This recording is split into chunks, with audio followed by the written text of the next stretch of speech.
Good morning बच्चों। आज के वीडियो में हम कुछ खास बताने वाले हैं। आज मैथ नहीं, साइंस नहीं, फिजिक्स नहीं, केमिस्ट्री नहीं, बायोलॉजी नहीं, आज ऐसा कोई सब्जेक्ट नहीं है, बट है कुछ सब्जेक्ट ही। अब मुझे लगता है कि आपके दिमाग में चल रहा होगा कि आज आखिर कौन सा सब्जेक्ट है। तो आज मैं कुछ खास बताने वाला हूं, इसका मतलब कुछ खास बताने वाला हूं। हाँ, आज हम बात करेंगे इंग्लिश के बारे में, और इंग्लिश में भी कुछ ज्यादा नहीं बट कुछ ज्यादा ही है, और कुछ ज्यादा इंपॉर्टेंट नहीं बट इंपॉर्टेंट ही है आप अगर उसको समझेंगे तो। क्योंकि देखिए, हर चीज का अलग अलग वैल्यू होता है। हम जानते हैं जहां तक कि जो चीज हमारे पास नहीं है हम उसकी वैल्यू नहीं देते हैं, लेकिन जब वो चीज पास आकर के दूर चला जाता है तो हम उसकी कीमत को समझने लगते हैं। ठीक उसी प्रकार इंग्लिश में हैज हैव के प्रयोग या हैड का प्रयोग काफी लोग कॉमन लेते हैं, बहुत हल्के में लेते हैं। उनको लगता है कि इसकी कुछ खास आवश्यकता नहीं है, लेकिन जैसे ही हम बोलचाल की भाषा में एंट्री लेते हैं, जब हम लोगों से बातचीत करने लगते हैं और बहुत ऐसे सेंटेंस आने लगता है सामने जिसको देखने के बाद ऐसा लगता है कि यार ये कैसे बनेगा, समझ में नहीं आता है कि ये कैसे बनेगा। तो इस पर हम आज बात करेंगे कि जैसे ही आपको अगर कोई सेंटेंस हो, इस तरह का बातचीत के दौरान आपको बोलना हो कि मुझे घर जाना है, मुझे पढ़ना है, तो ऐसे सेंटेंस से क्या लग रहा है आप जरा सोच के देखिए। ऐसे सेंटेंसों में क्या लग रहा है? इस सेंटेंस में ऐसा लग रहा है कि आपको वो काम करने में कठिनाई हो रही है, या आप उस काम को करते समय एक प्रेशराइज फील कर रहे हैं, आप प्रेशर में हैं, आप मजबूरी में उस काम को कर रहे हैं। अरे बेटा, स्कूल जा रहे हो? जा कौन रहा है? जबरदस्ती भेज रहे हैं साले। तो ऐसे सेंटेंस जिसमें लगे कि आप किसी काम को मजबूरी में कर रहे हैं, प्रेशराइज होकर के कर रहे हैं, उसको दबाव में कर रहे हैं, यानी उसको करना पड़ता है। अब किसी बच्चे से पूछिए स्कूल जाओगे, बोलता नहीं, तो जाते तो हो तो जाना पड़ता है। इसका मतलब क्या हुआ कि वो बच्चा प्रेशर में है, वो जाना तो नहीं चाहता बट उसको जाना पड़ता है। अब टीचर से पूछिए, सर पढ़ाने का मन कर रहा है, कभी कभी टीचर्स बताते हैं पढ़ाना पड़ता है, क्या करिएगा, मजबूरी है। यानी वो लाइन आ जाता है ऑटोमेटिक कि मजबूरी है, वो प्रेशर में है, वो परेशान है। तो जब भी इस तरह के सेंटेंस आपके सामने आए जिससे लगे कि आप उस काम को किसी प्रेशर में कर रहे हैं, मजबूरी में कर रहे हैं, तो ऐसे सेंटेंस को बनाने के लिए आपको हैज हैव या हैड टू का प्रयोग, यानी हैज हैव इन्फिनेटिव का प्रयोग करना पड़ता है। तो यहाँ पे इन्फिनेटिव है, यहाँ पे ये देखना है। अब सवाल है कि हैज का प्रयोग कहाँ करेंगे, हैव का प्रयोग कहाँ करेंगे, हैड का प्रयोग कहाँ करेंगे, इस चीज को समझना है। सबसे पहले किस तरह के सेंटेंस होंगे, जैसे मुझे घर जाना है, सिंपल में कहो या रो करके कहो, मुझे घर जाना है, या आप ये कहो मुझे घर जाना है। दोनों ही कंडीशन में कुछ जरूरत फील हो रहा है, कुछ मजबूरी, कुछ परेशानी फील हो रहा है। तो मुझे घर जाना है, तो इसको सिंपली मतलब एक पहचान के तरीके से हम बात करें तो आप पहचान क्या रखते हैं, जाना है, ना है। एक पहचान के तरीके से हम देख लें कि इस तरह के सेंटेंस का पहचान क्या है। अक्सर देखा जाता है कि जब भी आप ट्रांसलेशन पढ़ते हैं तो आपको देखा जाता है कि आपको पढ़ाया जाता है हिंदी वाक्य के क्रिया के अंत में फलाना फलाना फलाना फलाना, तो उसके अकॉर्डिंग आप सवाल बनाते हैं या ट्रांसलेशन को हल करते हैं, तो वहां एक पहचान के रूप में आपको दिख रहा है कि लास्ट में क्या होना चाहिए, ना है। ठीक है, तो इस तरह के सेंटेंस को बनाने के लिए हमें हैज हैव या हैड का प्रयोग करना होता है। तो यहां चूंकि है मतलब हो गया प्रेजेंट। ठीक है, ये प्रेजेंट को साबित करता है, तो इसमें हम हैज या हैव और प्लस इन्फिनेटिव का प्रयोग करते हैं। ठीक है, अब देखिए सवाल यहां भी है कि हैज कब लगाएंगे, हैव कब लगाएंगे। तो इसके लिए आपको क्या करना होता है, एक तालिका दिमाग में रखनी होती है। तालिका क्या होता है, एक होता है सिंगुलर और एक होता है प्लूरल। इंग्लिश में आपको पता है कि सिंगुलर प्लूरल दो ही होते हैं। ठीक है, एक होता है फर्स्ट पर्सन, एक होता है सेकंड पर्सन, एक होता है थर्ड पर्सन। ठीक है, ये तीन पर्सन होते हैं, दो नंबर्स होते हैं। अच्छा, इसमें होता है आई मतलब फर्स्ट पर्सन सिंगुलर नंबर, इसमें होता है we first person plural number. अच्छा, ये नंबर क्या है, थोड़ा सा इस पर बहस कर ले क्या। देखिए, कभी भी आप कोई भी चीज जब पढ़ते हैं तो ये संभव नहीं कि आप उस जगह पे ही पढ़ करके और केवल उसका हल निकाल लेंगे, नहीं। उसका रिलेशन पीछे के सवालों से होगा, पीछे के चैप्टर से होगा, या आगे के चैप्टर से भी उसका रिलेशन हो सकता है। जैसे आप अगर आप 10th क्लास में पढ़ रहे हैं कि ह्यूमन डाइजेशंस के बारे में पढ़ रहे हैं, या किसी उत्तक कोशिका के बारे में पढ़ रहे हैं, तो ऐसा नहीं कि आपने 10th में पढ़ लिया कहानी खत्म, आप वो चीज़ पीछे क्लास में भी पढ़े हैं, आप वही चीज़ 11th 12th में भी पढ़ेंगे। तो बहुत ऐसी चीज़ें होती हैं, बहुत क्या पढ़ाई का ऐसा मतलब ही होता है कि उसका रिलेशन आगे और पीछे से होता है। कुछ ट्रेडिशनल सब्जेक्ट होते हैं जिनका नहीं होता है शायद, जैसे हिंदी है, तो हिंदी आप अगर छोटे क्लास में पढ़ रहे हैं तो उस क्लास का हिंदी और सीनियर क्लास का हिंदी का कोई विशेष कॉम्बिनेशन नहीं होता है, लेकिन छोटे क्लास में हिंदी क्यों पढ़ना जरूरी है, ताकि आपको हिंदी रीडिंग आ जाए, आपको कुछ ग्रामर्स की चीज़ें आ जाएं, तो पीछे से पढ़ना उसलिए आवश्यक होता है। वहीं ग्रामर की अगर हम बात कर लें तो ग्रामर का रिलेशन पीछे से होता है, ठीक है। यहाँ पे भी ट्रांसलेशन में वही हो रहा है, पीछे से इसका रिलेशन है। पीछे से रिलेशन क्या है कि अब आपको नंबर और वचन पता नहीं है, पर्सन पता नहीं है, तो फिर इसका यूज परेशान करेगा आपको, ये आपको डाउट में डालेगा, परेशान करेगा कि कहाँ बोला जाएगा ना कि फर्स्ट पर्सन सिंगुलर नंबर के साथ हम हैव लगाएंगे, तो आपके सवाल में दिमाग में दौड़ेगा, अरे बाप रे भाई फर्स्ट पर्सन सिंगुलर नंबर क्या है। इसलिए पीछे से इसका जानकारी होना जरूरी है। तो हम बताना चाहेंगे सिंगुलर और प्लुरल नंबर क्या है। तो जो भी कर्ता होता है सेंटेंस के अंतर्गत, या आप स्वयं करता हैं या किसी के बारे में कह रहे हैं वो भी करता है, तो जो कर्ता होता है उसकी नंबर ऑफ पोजीशन क्या है, किस संख्या में वो है। अगर वो अकेले हैं तो हम उसको सिंगुलर नंबर बोलते हैं, अगर वो बहुत से हैं तो उसको हम प्लुरल नंबर बोलते हैं। जैसे आई, मैं क्या हूँ, सिंगुलर हूँ, तुम सिंगुलर हो, वह सिंगुलर है, अकेले हैं, मैं अकेले हूँ, तुम सुन रहे हो अकेले हो, वह अकेले है, तो ये सब सिंगुलर में आएंगे क्योंकि इसके साथ और कुछ नहीं दिख रहा है। वहीं पे हम लोग, तो हम लोगों से कितने लोगों का बोध हो रहा है, बहुत से लोगों का बोध हो रहा है। तो तुम लोगों में एक आदमी नहीं, बहुत सारे लोगों की बात हम कर रहे हैं। तो वे लोग, वे सब, इसमें हम बहुत सारे लोगों की बात कर रहे हैं। तो जहां नंबर ऑफ पर्सन ज्यादा हों उसको हम प्लुरल कहते हैं, और जहां अकेले हो उनको सिंगुलर कहते हैं। अब इंग्लिश में थोड़ा सा पर्सन्स को समझते हैं। फर्स्ट पर्सन कौन है, तो जो वक्ता है, अब वक्ता मतलब जो मुंह से बोल रहा है उसको वक्ता बोलते हैं। तो जो वक्ता है वो फर्स्ट पर्सन होता है इंग्लिश में, वहीं संस्कृत में चेंज हो जाता है। संस्कृत में थर्ड पर्सन फर्स्ट पर्सन हो जाता है, ठीक है, और फर्स्ट पर्सन थर्ड पर्सन हो जाता है संस्कृत में। इंग्लिश में ये फर्स्ट पर्सन यानी आई और वी, इसके अलावा कौन है, आई फर्स्ट पर्सन होगा, वी फर्स्ट पर्सन होगा। तो फर्स्ट पर्सन ये हो गया। सेकंड पर्सन में यू और यू मैंने तुम, यू मैंने तुम लोग। उसके बाद थर्ड पर्सन में ही, सी, इट, एनी, नेम, ठीक है। ये आपका थर्ड पर्सन सिंगुलर नंबर हो गया। लेकिन वहीं पे अगर लगाएंगे दे या दोज तो ये थर्ड पर्सन प्लुरल नंबर हो गया, ठीक है। नंबर क्लियर हो गया। सवाल हम कहाँ जा रहे थे कि हैज का प्रयोग कहाँ करेंगे, हैव का प्रयोग कहाँ करेंगे, ठीक है। तो आप थर्ड पर्सन सिंगुलर नंबर के साथ हैज लगाते हैं। कब, जाना है, अगर लास्ट में है हो, हूं रहे, तो थर्ड पर्सन सिंगुलर में ध्यान रखिएगा, थर्ड पर्सन सिंगुलर में हैज का प्रयोग होता है और बाकी सबके साथ हैव का प्रयोग होता है। थर्ड पर्सन सिंगुलर नंबर में हैज का प्रयोग होता है और बाकी सबके साथ हैव का प्रयोग होता है। जैसे मुझे जाना है, आई हैव टू गो, हम लोगों को जाना है, वी हैव टू गो, तुम्हें जाना है, यू हैव टू गो, तुम सबको जाना है, यू हैव टू गो, उसे जाना है, ही हैज टू गो, उसे जाना पड़ता है, ही हैज टू गो। अगर लड़की है, बोलचाल के भाषा में जैसे हमने कहा उसे जाना पड़ता है, हमने किसको कहा, लड़का को कि लड़की को, ये बोलने से थोड़ी क्लियर हो रहा है, उसे जाना पड़ता है। ये लाइन सिर्फ बोलने से क्लियर नहीं हो रहा है कि लड़का है कि लड़की है, लेकिन जब आप बोल रहे हैं तो आपको पता है कि आप लड़का को बोल रहे हैं कि लड़की को, ऐसा ना। जब आप लड़की को बोल रहे हैं तो उस समय आपको ध्यान रखना है कि हम बोलेंगे she has to go, she has to go. अगर वहीं किसी निर्जीव को बोल रहे हैं, सॉरी जानवर वगैरह को, तो वहां पे आप इट का प्रयोग कर सकते हैं। या कोई नाम हो, मोहन को जाना है, मोहन को जाना पड़ता है, मोहन हैज टू गो। और यहाँ पे उन सबको जाना है, वे सबको जाना है, तो हम दे हैव टू गो लगाते हैं।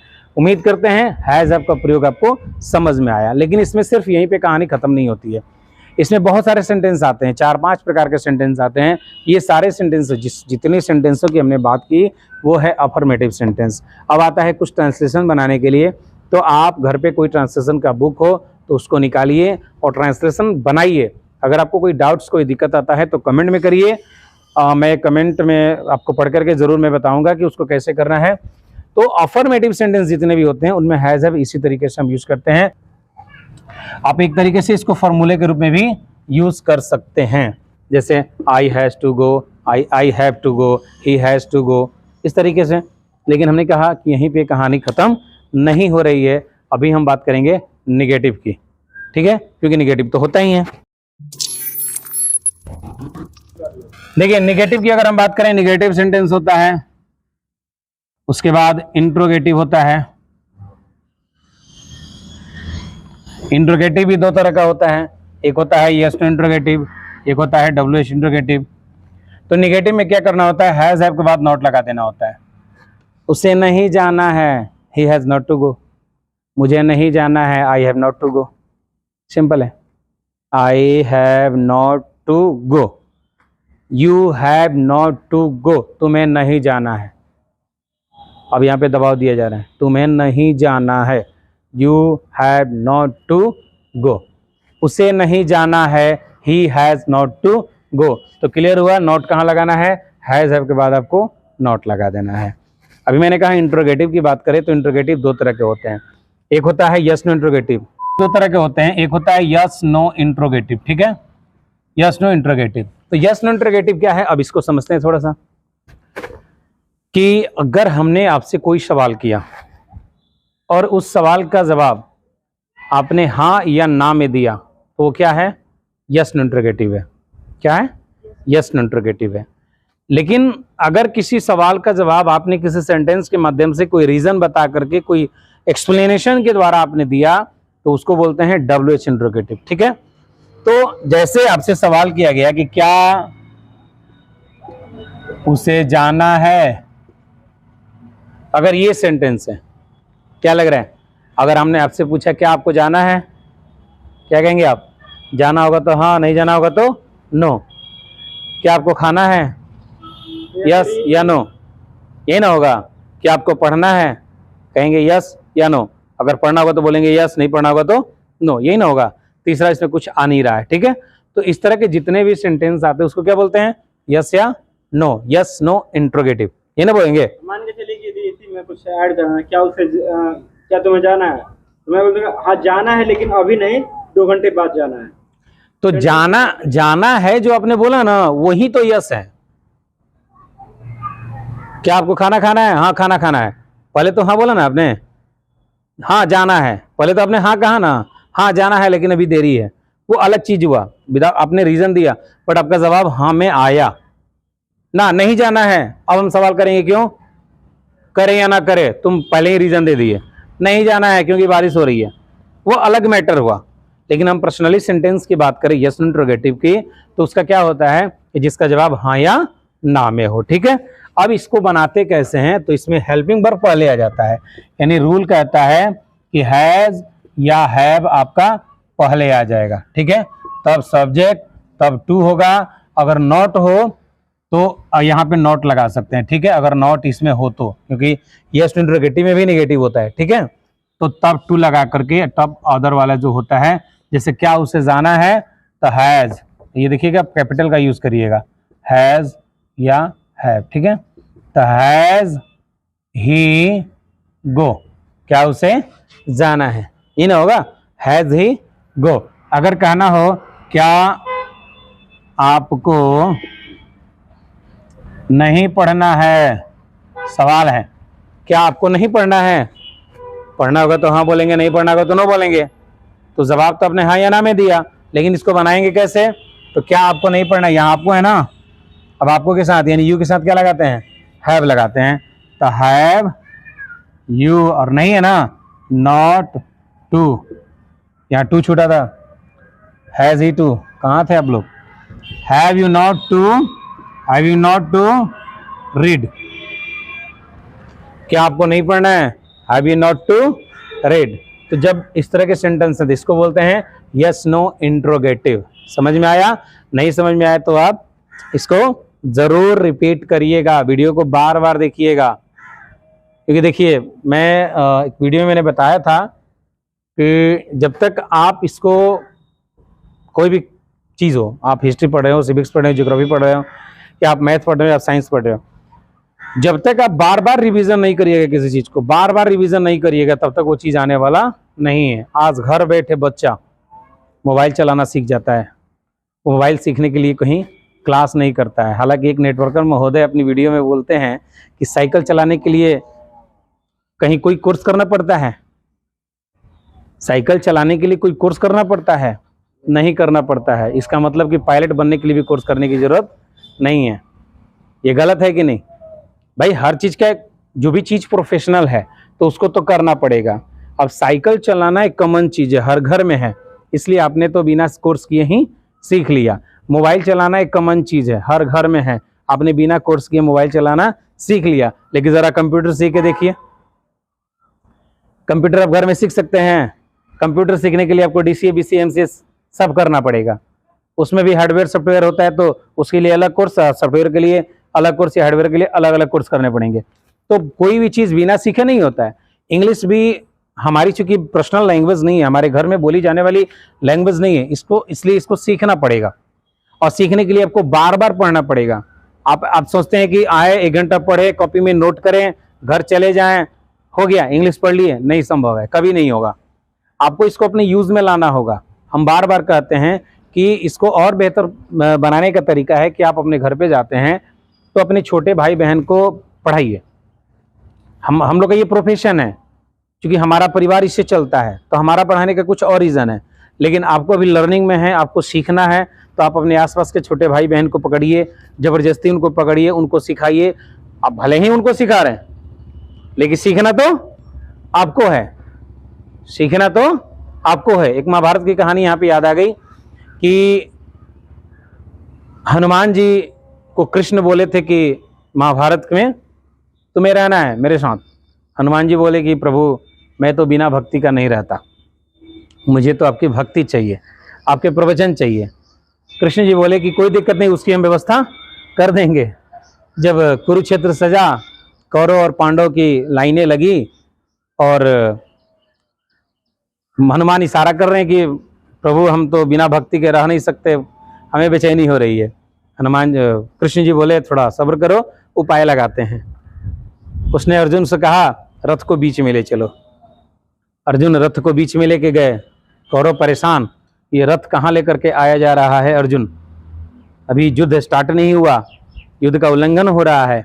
लेकिन जैसे ही बीच में गए कृष्ण, रथ को रोक लिए। फिर कृष्ण खड़े होकर के और महाभारत का पूरा सार, जीवन का सारा सार जो है अर्जुन को बताने लगे।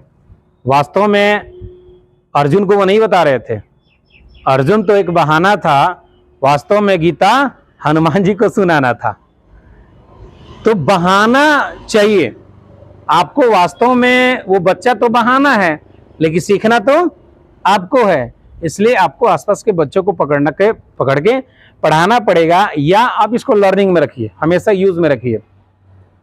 फ्रेंड से बात करते हैं, कोशिश करिए इंग्लिश में बात करें। दोस्त से बात करते हैं, इंग्लिश में बात करिए। कहीं जाते हैं तो हो सकता है कि आप अपने घर में बोलिएगा, मम्मी अगर पढ़ी लिखी नहीं है, मम्मी को बोलो I have to go tuition, तो मम्मी कहेगी हाँ देसी मुर्गी बेलायती बोल, आइल बड़े 2 दिन से इंग्लिश पढ़ते रहो तो लग लो इंग्लिश छाटे। तो ऐसे जगह पे हो सकता है कि आप नहीं बोल पाएंगे, आपको भी लगेगा कि भाई मेरी मम्मी पढ़ी लिखी नहीं है, तो हम यहाँ इंग्लिश छाट के अपने आप को बहुत तेज क्या दिखाए ना। तो वैसे कंडीशन में मत बोलिए, आप हिंदी में ही बोलिए, भोजपुरी में ही बोलिए, लेकिन फिर उसको माइंड में रिपीट करिए कि हाँ अगर मुझे इसका इंग्लिश बोलना होता तो क्या होता। इस तरीके से आप जब रिपीट करेंगे तो ये सारी चीज़ें आपके दिमाग में बैठती जाएगी। जब मैं छोटा था, मैं पढ़ता था, और जब टीचर्स हमारे क्लास में पढ़ाते थे बोर्ड पे, जब बिना बुक उठाए बहुत सारी चीज़ें लिख देते थे और घंटों घंटों ऐसे ही बोल देते थे, तो मुझे समझ में नहीं आता था कि हमारे टीचर महोदय कैसे करते हैं। और मैं बचपन में बहुत सारी चीज़ें सोचता था, सामने किताब रख देंगे, खूब बोलेंगे, हम भी पढ़ा सकते हैं। लेकिन जैसे जैसे हम लोग पढ़ाते चले गए, रिवीजन इतना ज़्यादा हो गया कि अब सच में लगता है कि सब कुछ अंदर बसो। अब आपको लग रहा होगा ना, बाप रे सर जी कितना तेज हैं, सर जी को कितना चीज़ें पता है। तो ये एक दिन की चीज़ें नहीं है, ये एक दिन की चीज़ें नहीं है, क्योंकि एक कहा है ना कि अमेजन नदी जो होती है जहाँ से निकलती है उनके ड्रॉप के बीच 8 सेकंड का अंतर होता है। सोचने वाली बात है। चलो मान लेते हैं वो सत्य है, हालांकि ये सत्य नहीं है, जिसने भी कहा है सही नहीं कहा है। आप गूगल पे सर्च करिएगा वो ड्रॉप जहाँ होता है कितने सेकंड का अंतर होता है। मेरा कहने का मतलब था कि अगर वो ड्रॉप बन करके भी एक बड़ी नदी बना सकता है, चलिए जिसने भी कहा सही कहा, तो मानते हैं कि अगर वो ड्रॉप बन करके बड़ी नदी बना सकता है तो आप भी रिवीजन कर करके नॉलेज का भंडार कर सकते हैं। क्योंकि धरती पे जिसने भी जो किया है वो क्या है? इंसान है। क्या है? इंसान है। जितने भी विद्वानों का नाम आप सुन लीजिए, जितने भी वैज्ञानिकों का नाम सुन लीजिए, जितने भी अर्थशास्त्रियों का नाम सुन लीजिए, जितने भी इतिहासकारों का नाम सुन लीजिए, वो इंसान हैं और वो भी किसी माँ के पेट से पैदा हुए हैं, और वही भी हमारी और आपकी तरह चावल दाल गेहूं आटा मटर खा करके ही बड़े हुए हैं। तो आखिर उनके पास ये चीज़ें कहाँ से आ गई? क्योंकि उन्होंने किया है। हम जिस चीज को एक दिन में देखते हैं, सचिन तेंदुलकर जी का सिक्सर हमने ग्राउंड में जो देखा, वो एक दिन की मेहनत नहीं थी, उन्होंने बचपन से पढ़ाई का त्याग करके फुल एंड फाइनल उसमें लग गए। आज जिस अंबानी की कहानी हम पढ़ते हैं, जिस धीरू भाई अंबानी की कहानी हम पढ़ते हैं, मुकेश अनिल अंबानी की कहानी पढ़ते हैं, वो कहानी एक दिन की नहीं है, बल्कि धीरू भाई अंबानी जी की वो कहानी है जिन्होंने 2000 रुपये से अपनी बिजनेस स्टार्ट करके और किसी पेट्रोल टंकी पे मेहनत कर करके और अपने बिजनेस को बड़ा कर करके आज इतनी बड़ी इंडस्ट्री बना चुके हैं देश में। तो कोई भी सफल व्यक्ति अगर आपके सामने है तो आप ये मत समझिए कि वो उसकी एक दिन की कहानी है, उसने काफ़ी मेहनत किया है तब जाके आज आपके सामने उतना बोल पा रहा है। खान सर अपने वीडियो में बताते हैं कि लोगों को मेरी सफलता जो दिखती है वो उनको मेरे पाँव के छाले नहीं दिखते। तो लोगों ने मेहनत किया है, जो भी बड़ा किया उन्होंने मेहनत किया है, तो आप भी बिना मेहनत किए कोई बड़ा चीज़ हासिल नहीं कर सकते हैं। तो ये यस नो इंट्रोगेटिव था। इसमें आता है WH इंट्रोगेटिव। उसमें क्या होता है, क्या क्यों कैसे बीच में चला आता है, यानी इस सवाल का जवाब आपको देना पड़ता है। जैसे उसे घर क्यों जाना है, अगर आपको बोलना हो कि उसे घर क्यों जाना है, क्या हुआ? अब आप बताइए, क्या इसका जवाब हाँ या ना में देंगे? उसे घर क्यों जाना है? Yes sir. उसे घर क्यों नहीं जाना है? No sir. लग रहा है उचित। क्या करेंगे आप अगर हमने आपसे पूछा कि आपको घर क्यों जाना है, तो आप यस या नो ना बता करके कहेंगे सर कुछ काम है इसलिए घर जाना है। आप रीजन बताएंगे, यस या नो में नहीं कहेंगे। मतलब जिस ट्रांसलेशन, जिस अनुवाद का, जिस वाक्य का जवाब आपको किसी वाक्य के माध्यम से देना हो, एक्सप्लेन करना हो, उसे हम WH इंट्रोगेटिव कहते हैं। और इसे बनाने का रूल होता है WH वर्ड पहले आते हैं। अब WH वर्ड में क्या क्या आते हैं सुन लीजिए, रिपीट कर लीजिए, याद कर लीजिए। How, when, where, what, which, ये सब WH वर्ड है। What, when, how, where, which. What, when, how, where, which, who, ये सारे जो वर्ड्स होते हैं इनको WH वर्ड कहा जाता है। और WH वर्ड पहले लिखे जाते हैं, तब इसमें हैज या हैव लगाते हैं, ठीक है। तब सब्जेक्ट, नॉट होगा तो नॉट, तब टू और तब अदर, ठीक है। और हाउ मच तो हमेशा रहेगा। उसे घर क्यों जाना है, अब क्यों का इंग्लिश क्या होगा? वाई। WH वर्ड है ना, वाई, और उसे है तो उसके साथ हैज लगेगा। Why has he go to home या house. Why has to go to, has to, subject के बाद टू लगेगा या नॉट लगा के तब ये लगाते हैं, ठीक है। तो इस तरीके से आप WH इंट्रोगेटिव भी बना सकते हैं। अब जितने भी ट्रांसलेशन इस पे आएंगे आप चाहे तो बना सकते हैं। देखिए मैथ एक रूल पे बनता है हजारों सवाल, ट्रांसलेशन भी एक फॉर्मूला पे हजारों ट्रांसलेशन बनते हैं, ठीक है। तो ये था हैज हैव का प्रयोग। मुझे उम्मीद है कि आपको ये पसंद आया होगा, समझ में आया होगा। देखने की चीज़ थोड़ी है कि पसंद आएगा। तो उम्मीद करते हैं कि आपको समझ में आया होगा, और समझ में ना आए तो आप रिपीट करिएगा। अब मैं चलता हूँ हैड के प्रयोग पे। तो अभी हम बात कर रहे थे हैज अब के बारे में, अब हम बात करेंगे हैज के बारे में। हैड यानी यूज ऑफ हैड। अब हैड और हैव में क्या डिफरेंट है? माइनर डिफरेंट है। हालांकि डिफरेंट तो माइनर है, बट पूरे कंडीशंस की बात हो रही है। अगर तुम गलती से किसी को कह दो कि जहां है बोलना हो वहां था लगा दो तो बड़ा डिफरेंट हो जाता है। जैसे वह जी रहा है अगर बोलना हो, और वहां गलती से बोल दो वह जी रहा था, कितना मजा आएगा। अगर किसी को फोन कर दो, अब बोलना हो कि वह जी रहा है, हॉस्पिटल में भर्ती है, वह जी रहा है, और गलती से बोल दो वह जी रहा था, सामने वाला और इतना पे फोन कट गया, कितना मजा आएगा। सोच के देखिए, उधर कितनी टेंशन बढ़ जाएगी और इधर भी टेंशन, हमने क्या बोल दिया, रिपीट करना है, फोन बंद, कितनी परेशानी होगी। ऐसे भगवान न करे किसी के साथ हो, लेकिन ये बड़ा एक वर्ड सोच के देखिए, था और है में कितना अंतर है। लग रहा है ना कोई अंतर नहीं है। तो कभी कभी मतलब हम कहते हैं ना कि आप दुनिया में अपने आप में बेस्ट हैं, आपका फिंगर दुनिया के किसी अन्य व्यक्ति से नहीं मिलता है। तो वही हाल है कि हर चीज, दुनिया की हर चीज अपने जगह पे इतनी इंपॉर्टेंट है जिसका कोई और छोर नहीं है। हम किसी को इग्नोर नहीं कर सकते। भगवान ने इतनी सारी चीज़ों को बनाया, छोटी से छोटी कीटाणुओं को बनाया और बड़े से बड़े ब्लू व्हेल जैसी मछलियों को भी बनाया, हाथी को बनाया, तो इन सबका कहीं ना कहीं रोल था। तो ठीक उसी तरीके से है का अपनी जगह पे यूज है अच्छा सा, था का अपनी जगह पे यूज है अच्छा सा, गागेगी का यूज है, सबका अपना अपना इंपॉर्टेंस है, यूज है। तो हैड का प्रयोग हम किस कंडीशन में करेंगे? था के कंडीशन में, यानी जाना था, जाना पड़ता था। यानी जब आपको कोई काम पास्ट टेंस में ऐसा लगे कि मजबूरी बस करना पड़ता था, आपका मन तो नहीं था लेकिन करना पड़ता था, तो ऐसे कंडीशन में आप हैड इन्फिनेटिव, इन्फिनेटिव मतलब टू का प्रयोग करेंगे। जैसे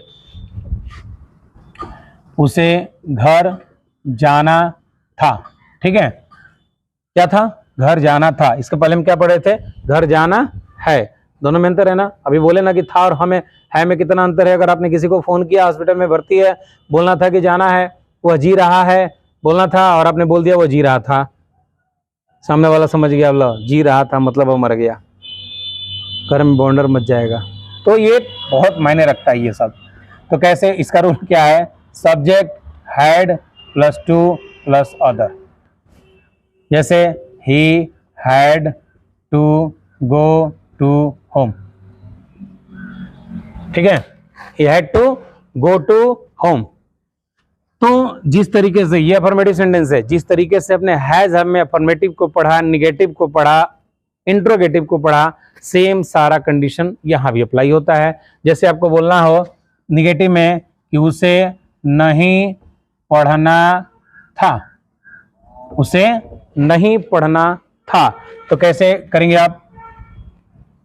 he had not to read. क्या हुआ? केवल नॉट के बाद टू, यानी हैड के बाद तो नॉट आता ही है, बट बीच में नॉट आ रहा है, तो हैड नॉट टू का प्रयोग हो जाएगा, ठीक है। He had not to read. अगर आपको बोलना हो कि क्या उसे खेलना था, अब क्या है? ये यस नो इंट्रोगेटिव है। अभी मैंने वीडियो में बताया ना कि यस नो इंट्रोगेटिव क्या है, डब्ल्यू इंट्रोगेटिव है हैज के प्रयोग में। तो क्या उसे खेलना था, तो इसमें क्या होगा? इसका रूल है, इसमें हैड है, हैड पहले आ जाएगा कि had he to play, had he to play, क्या उसे खेलना था। अगर बोलना हो क्या उसे नहीं खेलना था, तो had he not to play, had he not to play. Clear हो रहा है? अगर आपको बोलना हो कि उसे क्यों खाना था, मतलब उसको खाना क्यों खाना था, चाहे क्यों खाना था, तब क्या करेंगे? Y, W interrogative. सिंपल है, जहां पे हम हैजब लगा रहे थे वहां पे हैड लगा देंगे। हैजब क्यों लगा रहे थे? क्योंकि सबके लास्ट में है हूं था, हैड क्यों लगाएंगे, क्योंकि सबके लास्ट में था थे थी है, तो उसे क्यों खाना था, वाई हैड ही इट, हो गया। तो ये था हमारा हैड का प्रयोग और हैज हैव का प्रयोग। यानी हैज हैव के बाद हम टू लगाते हैं, क्यों लगाते हैं, ये आपको इस वीडियो में क्लियर हो जाएगा। हालांकि हैज हैव का प्रयोग हम प्रेजेंट इंडेफिनिट, प्रेजेंट परफेक्ट में और पास्ट परफेक्ट में भी लगाते हैं, लेकिन वहां पे कुछ और कंडीशन होता है, यहाँ पे कुछ और कंडीशन होता है। दोनों कंडीशंस को आपको समझना होगा। तो हैज हैव का प्रयोग जो हम प्रेजेंट परफेक्ट में करते हैं, प्रेजेंट परफेक्ट कंटीन्यूअस में करते हैं, या पास्ट परफेक्ट और पास्ट परफेक्ट कंटीन्यूअस में करते हैं, तो उसको हम आपको पूरे टेंस में बताएंगे। जब हम टेंस शुरू करेंगे तो उसमें बताएंगे। अभी मैं यूज पढ़ा रहा हूँ, अभी बहुत सारे यूज आपके सामने रखने वाला हूँ। बहुत ऐसे सेंटेंस होता है ना, वो जाने ही वाला है, वो जाने ही वाला था, वह जाने को है। तो ये सब सेंटेंस हम कैसे बनाएंगे, इज एम आर के बाद भी टू लगता है, क्यों लगता है, मिलेंगे अगले वीडियो में। तब तक लिए जय हिंद।